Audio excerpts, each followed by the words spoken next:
Good evening, everyone. I'm Dan Bewersdorff. I'm from the Historical Society, obviously. My wife and I joined in 2013 or 14, and that's how my sister got us involved. But when I got started on this project, I volunteered to be a guide at one of our cemetery walks. Those who aren't familiar with the cemetery walks is we pick 3 or 4 characters and research them, and then we get an actor to reenact his life or her life, whoever it may be, and then that's our walk. It's usually in the last part of October. So anyways, I think it was 14 when I was a guide, and one of our characters at that time was Bud Plant. And I'm a runner, so I was running down at the flats there, and I saw Bud Plant Field, and I'm just going like, what's this all about? And then this led me right into it. And what really got me going was, I was down there running one day, and the high school team was out there playing where Bud Plant Field is now. They're practicing, and I ran up to the coach and I said, hey, do you know that the Tigers played on this field? And I said, do your players know that the Tigers played on this field? And he said, I don't even know that the Tigers played on this field. So anyways, that got me going. I said, before I can go on with this, I got to know what I'm talking about a little bit, because I'm telling these young men the Tigers played here. Well, anyways, my first person was that I went on the hunt was with Tony Bennett. So anyways, I found out at the first part there that there was 2 Bud Plant Field locations, and the first one is up where the parking lot is at TRW. And we got a picture of part of that anyways. So anyways, I started researching this, and that's what got me interested. So we're gonna start here, and so this is a map of Portland in 1869. This was done for the last centennial celebration. So they keep referring to Goodwin Park in the early days, and we're going to touch on it as we go. So the nearest I can figure, and got some people, but I think Goodwin Park was right here on this flats, on this side of the Grand River. Because of this part right here was all industrial, and on the other side of the railroad tracks, I think it was no man's land. Does anybody got anything to add to that? Does that sound, and in my story we're going to get to here is about Pedro Pratt, and he talks about coming out of the off of the railroad depot, and here's the original depot, and we all know by the early, not all know, but up in here is where both flats and where the Red Mill and stuff is. That was moved up there in the early 1900s. So that's kind of where we kick in. So first you got to set the scene before I go to the next page. The next slide here is that this is, so I traced it back, what I think is to 1895. So you got to think 1895. You don't even have record players in your house. Those are things of luxury. Portland was really hooked up to the outside world by the train. That came in 1869. So you just got to think about this when you go back to the old days. So baseball in itself, 1860. I mean, it's starting to become America's game, and it's all over the place. Towns are developing their own teams, but we're going to talk about some pro teams back in those days. So here's some. I think this is Goodwin Park right here. My sister found a couple of these pictures on our. We've copied everything down from that area and got it on a drive. But this looks like it. Now look at this picture here. Now the cars. And this is Ed Van Horn. So it wasn't his time, or I think around the turn of the century, 1900, 1910. Well, and does anybody know what those are? What year those are back there? They're early cars. So I'm guessing that's where Goodwin Field was down over there. If anybody finds that out, let me know.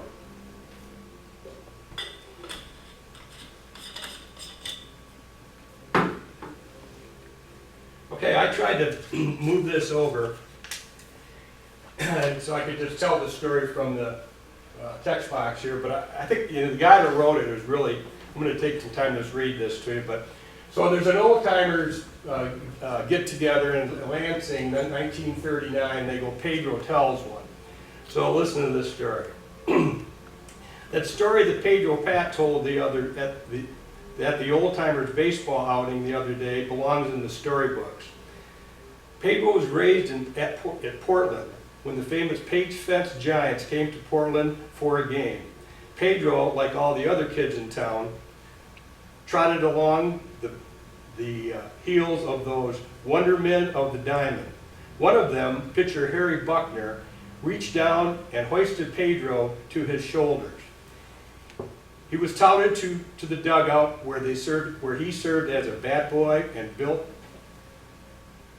butt of a lot of good-natured fun. Years later, Pedro had made his own mark in baseball. He was a rookie pitcher with the Philadelphia team in the National Color League. They faced an important game with Brooklyn. Pedro drew the pitching assignment, and assigned against him on the mound was Harry Buckner. Youth triumphed over age before 35,000 spectators. Pedro not only pitched well, but hit a home run with bases loaded to decide the game. That night, the members of the teams were having a get-together when Pedro confronted Buckner. "Do you ever remember playing in Michigan?" he asked. Buckner recalled the trip to the state. "Can you remember playing in a town of Portland?" He pursued.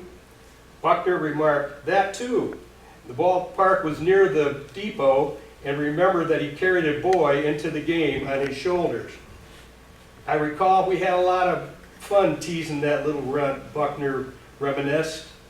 "Well, Mr. Buckner," said Pedro, "you're looking at that little runt. I'm that kid. I've lived to beat you at your own game." Buckner studied Pedro's face for a minute and then dug into his pocket. He fished out $80-odd, slapped them down on the table. "Boys," he said, "rally round. This party's on me." A lot of money in those days. "Damned if I'll ever carry another kid into the ballpark, not after that beating I got today." So this is the start of the Pedro Pratt story. So I'm guessing, okay, this is 1895 because Pratt was born in 1884. So bad boy, 10, 11, 12 years old, so maybe I'm off a couple years, but it's in that vicinity. So there's a lot of references of baseball teams traveling around the country back even in the day. So this is at the Old Timers game, and they mentioned a couple other prominent Portland players. Wild Bill Taft. He was a pitching terrier 30 years ago. This was in '39, August 25th. There must have been a reunion week that week. And you guys recall that name at all? I'm going back here, right? And then also it said that Pedro Pratt, another Portland product, but now Lansing resident, was one of the best pitchers Michigan ever produced. Pratt won fame in the National Color League with Philadelphia. Oh, I gotta just. I remember my dad talking about Pedro Pratt. The other guy I never heard of. Wow, Bill Taft. Yeah. So before I go any further, I just got to give credit to my researchers here, because Margaret and Mike sent me all this stuff, and then our team meetings with all the baseball players that we've had, they've been bringing in pictures and stuff, so I got to give credit to everyone before I get past this. Pedro had a brother who played too. Yeah, you said that. So here's a mention of Goodwin Park versus Grand Ledge. So back in these days, this is like, this was August 1913, so we're traveling quite a ways to play ball. So I'm just impressed. I go back to that setting the scene of not what else there is to do, but we look at ourselves today. I mean, we have our iPhone, we're just going a million miles an hour. Back in these days, if you wanted to do something, you had to do it. You went on a picnic, or you went to a ball game, or, I just think that just blows my mind at how things have changed. So, this is Pedro Pratt right here. So his dad was, the way I get this, his dad was a barber, and he cut hair right in the same place where the barber shop is right now. So this is, I'm guessing this is around 1900 or 1905. Because he was born in, like I said, 84. That would have made him 21 years old playing high school baseball in Portland. I don't know, you could stay in school a long time, I'm guessing at the time, but even then. And sometimes they fudge the year he was born too. Yeah, so I don't know for sure, but we talk here a little bit later. Okay, here's, this is the Portland team in 1910. And you can read the names here. Can you read those from back there? Oh, no. Well, this is Oscar Rice right here. George Bauer is a well-known name. Where's he at? Oh, in the back row. Yeah. Right here. Back row, George Bauer, Let Russell, Tom Butts, Bates. Bates, manager Art Bailey. The back row, That was it. oh, okay, the second, here we go. Front row, Oscar Rice, Will Bates. Bates. Well, here's what I'm looking at right here. Claude Plant. Yep.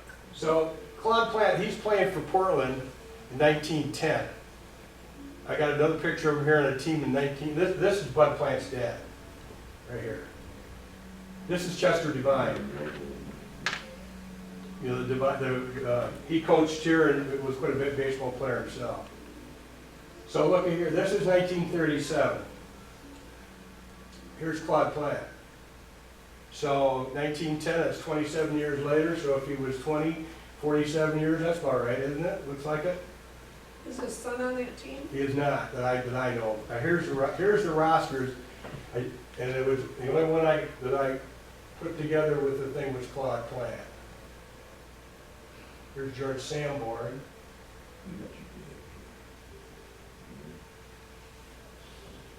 Anybody recognize any of those guys?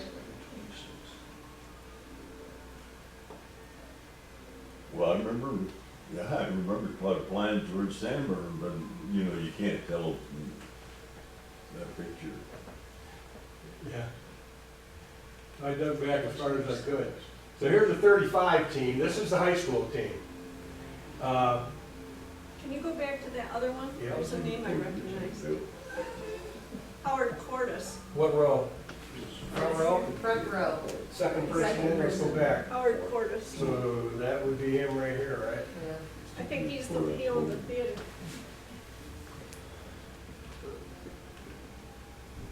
So this is the 35 high school team. They actually, the names are on who they are. I couldn't see it from the quality of the photograph that we had, but, so there's the high school team in 35. So now we're gonna get into the Bud Claude Plant story. We've seen his dad.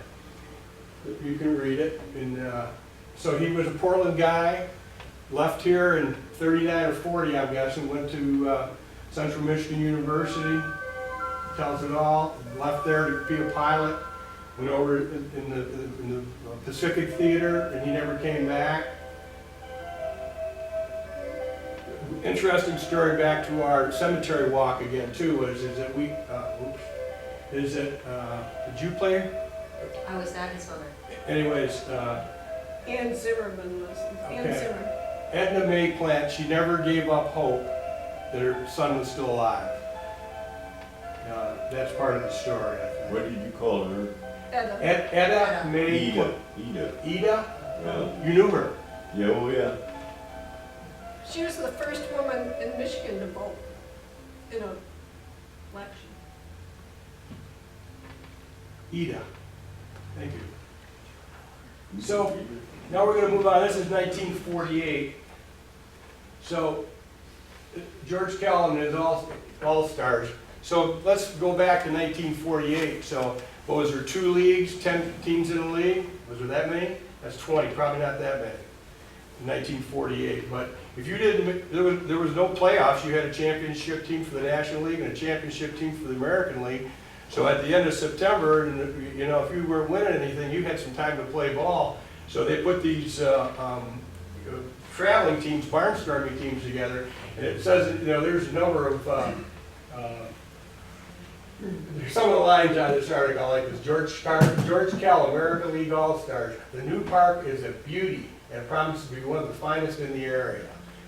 So that's pretty cool. And then this one, pardon me? I was there. We're gonna get, I got the announcement, but I'm looking for pictures of this thing, I can't seem to find them. This article right here, in 1970, and it was the end of a Centennial Committee, and they had some extra money, and they donated it to the reconstruction of the Bud Plant Field where it moved down to Bogue Flats.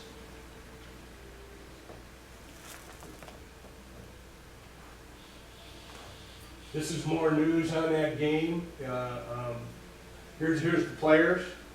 Here you can see how they were all spread out. They weren't all Tigers. Anybody recognize any of those names? This is 48. Yes. They were getting back there, yeah. Oh, Mickey yes. Vernon.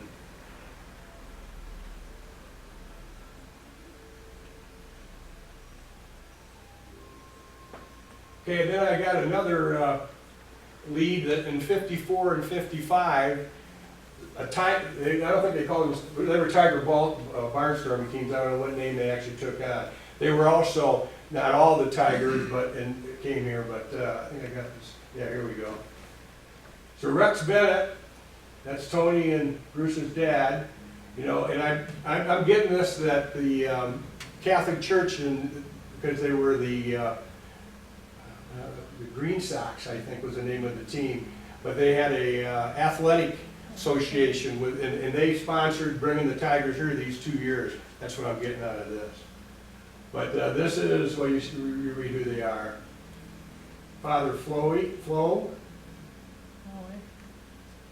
So there, that gives you some idea of the size of what was named Bud Plant Field in 48 after Bud Plant. When was it built, do you know? That ballpark? Not sure. You remember the Much before that, you think? back when I was a kid, the semi-pro team used to play all their baseball games down at the high school field up by the middle school now. There used to be a baseball field there. That's where Bill and I played in high school. But exactly when they built that ballpark here, I can't say. So you played there and that park was not built there yet then? No, that park wasn't built there yet. So it sounds like, you know, it was 1940, the plaque, the designating plaque for Bud Plant Field down by, on the Bogue Flats there right now, that field was designated in 1948, and I've read that in a number of places. And I think it stayed there until 70 in TRW's parking lot, and then they started moving out of there by, in 74 is the dedication of the new location. Sounds about right. And another thing I read too was, did we ever try to develop 30 acres out on Charlotte Highway? They said a ballpark was built there. So this is a 1947 Portland team. They were area champs. Sanborn's on this. This came from Brad Sanborn's collection. You know, I want everybody to come to the museum and check out what we've got, see what you've got and add to it. But this is the 47 team, and the trophy case that they gave to us to use is in 1948, and that's when they were the champions. Anybody recognize anybody there? It's hard to see faces in the Bobcats. I can't see my wall from here. Well, here, okay, and this is a newspaper. This is September 74. That's when the new Bud Plant Field, where it's located now down in Bogue Flats, was dedicated. Now, I'm speculating here again, but when you go down there and there's, you know, there's restrooms and there's a pavilion. So I'm guessing that whole thing was kind of made at one time because there's bathrooms. You know, I mean, that was, somebody was putting a ballpark together to move it down there. Because when I first came to town and saw that field, I go, this isn't a regular field. This is major league dimensions. And they had light poles, you know, all the way around. And I go, this is something special here. And so that's another thing I started focusing me on the search. But this is, here's Harold Sanborn in 74, and he's on this team somewhere, if anybody can put those two together. I don't know where those bleachers would be. I would know a lot of guys that were on that team in 1948, but I can't tell you from here who they are. I think the guy in the upper right-hand corner is Bud Ward, Here? I believe so. Great Bud Ward, Yeah, great great. Bud, you had Dan, the Dan, garage down here, son owns it now. Dan, where do we I think it's have, on the back of that, or the picture before that. where do we have the actual photographs? Are But I they, would imagine probably George Hines is in there, Bob Feltbush, maybe Herb, Is that one up at the? Red McCrum, Don French. I used to watch these guys all the time when I was a kid growing up. I was blessed in a way that my house, or our house where I grew up, was right down by the athletic field. And anytime they practiced through the high school, I was a bad boy for years. But anytime they practiced, you know, we'd be down there, even if it was just shagging balls or looking for foul balls that they fouled off and that sort of thing. So in 1948, with Portland, this is the team from Portland Manufacturing, so Walt Sprague sponsored them, I'm guessing. And that I can't tell you. And they would play where? I mean, all over? Oh, you mean teams? Yeah, different teams. Grand Rapids, Ionia, Westphalia, Iwamo, what else? There was a bunch of them. But I'll tell you, these guys were good. And they had basically the same line for how many years? 10 years? Steady, huh? Quite a few years. I could almost name you the starting lineup. Go ahead. Okay. They, in right field, let's start with right field, they had, George Hines. Center field, they had Eddie Bauer. And left field probably had Bob Feltbush. Third base, they had Cleo Pennington. Shortstop was Tony Goodman. The second baseman was, either Don Knuth or Art Cordes, whoever happened to be there at the time. First baseman was Herb Colbert. The catcher was Art McCrum. Red McCrum. The pitchers, I'm thinking at that time there were three of them. That was Harold Sanborn, Kenny Fig, Don French.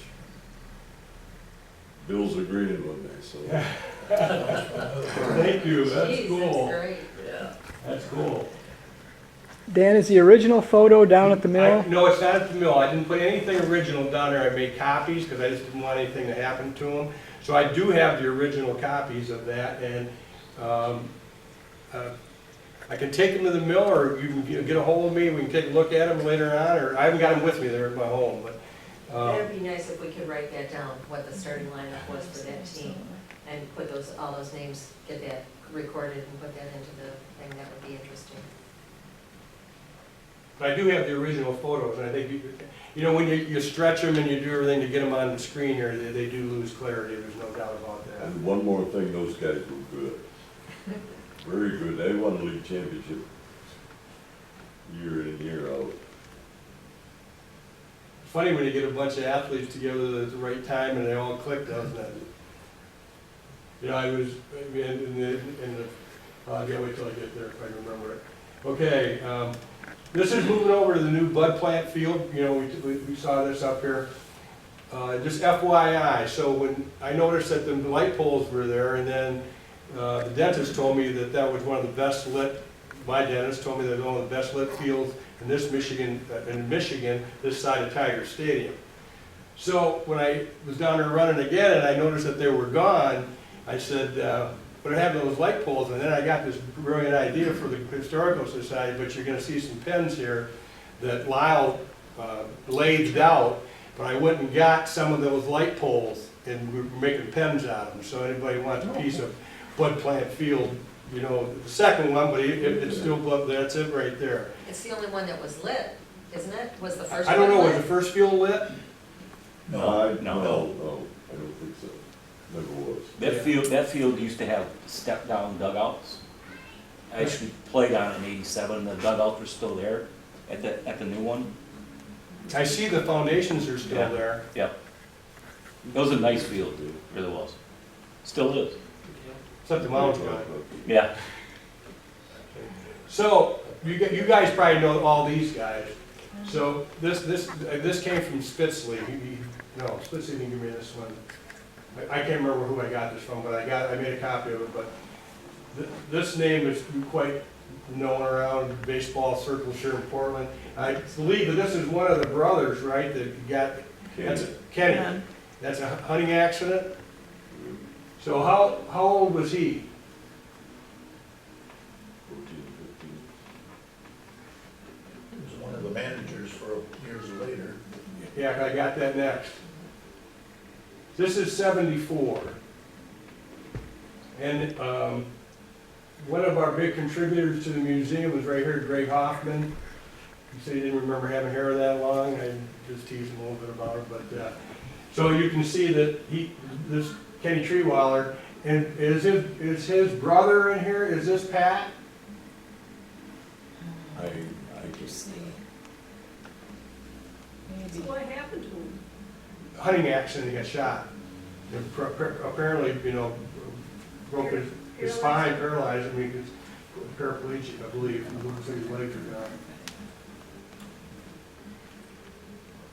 So here's another year prior to that. These are the Chevys.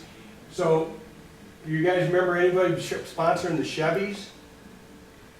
Anyway, there was, a lot. My point being with that is, we've got a jersey of Pat Treeweiler's from the wagon wheel. So I mean, and then we saw that we have Portland Manufacturing sponsoring teams. So we got a real community that's putting ball players out there and been getting in the leagues. And how many games did you play when you? How many games would they play for a year? Seemed like almost every Sunday, they'd go to some other town, or the other towns would come over here. Maybe it was the Chevy dealer. I don't know. Would make sense. Who was the Chevy dealer in town? Portland Motor Sales, Bob Johnson. Bob Johnson. So, Marilyn would know. It's her dad. Dad. So those are the things that I've gotten together, and I talked about here, we got a great, the Sullivans, Wes Davids was telling me about that. It's a professional team out of Grand Rapids, closely affiliated with the Tigers. I thought this was pretty impressive. Al Kaline, Willie Horton, and Kurt Gibson played on that team. One other point of interest that Margaret shared with me, and she heard it on the radio, I think it was last year, that Kurt Gibson was doing color commentary, and he referred to Portland, Michigan. He was playing American Legion ball here, and hit his first walk-off home run in Portland, Michigan. That was, I'm sure that was in Blood Plant Field, and I'm guessing from his career, probably late 80s or late 70s, that would have happened. Okay, and we continue to be a baseball town. I mean, I witnessed that Saturday, I think it was. I'm losing track of maybe it was Friday. I went to the Portland game, the St. Pat's game. I mean, there was a lot of people there in Powamo, and I was watching those guys turning double plays, and warm-ups and stuff, and they were throwing that thing around like a pea, and I said, these are some talented boys, and they were all, seemed like they were that tall, and the opposing team seemed just as strong. I goes, so there's a lot of tradition here and a lot of good baseball going on yet in Portland. I don't know if we'll ever see the old days again. People just basically have more things to do, and it's tougher to keep them interested. Okay, this is where we talked about a little bit earlier here. We're going to have a game at the end of the summer. My vision on that is that I'd like to have guys from the high school team, or maybe even a little league team, all the way up to anybody who wants to play. You know what I mean? I think that would, and we announce them, because I think it's going to be, where I might take that back. Mike sent me a video the other day from the vintage baseball team, and they were breaking fingers and stuff. I hope he said we might have to get some more insurance on this deal. But I don't know, I guess you can gauge how fast you want to go. And I talked about this road trip in June 23rd. If anybody wants to go on that, I think it'd be really enlightening to where we're going from here, and be at the wheel at 8 o'clock in the morning, 8 to 9 o'clock. We won't leave till 9. Are you gonna work on, are you gonna just leave it up there and say, well, meet at the wheel, or are you gonna kind of try to get a head count in case you wanna, Well, what I've done so far is we started off with, invited 8 people, and then we had a good meeting. The second meeting, a lot of people showed up, and now we're just getting kind of an organizational thing. But I have all their emails, so anybody that's interested, I'm emailing what's going on, and so I'm looking for people to get further involved and help us out with this. I really think our team needs a manager, and then he can start calling those shots and get us 15 guys, or we want more than that, and then we can measure them for uniforms, we can see how much they're gonna cost, If there's 15 of them and they're $100, 1,500, I doubt it'll probably be more than that, but, get a scope on it and get our team feel. But I think that's gonna be a real good day. That is the last day of the Sesquicentennial celebration, and so I think it'll be great. Well, that's all I have, and that's what I've uncovered so far in the last 6 to 8 months. Good job.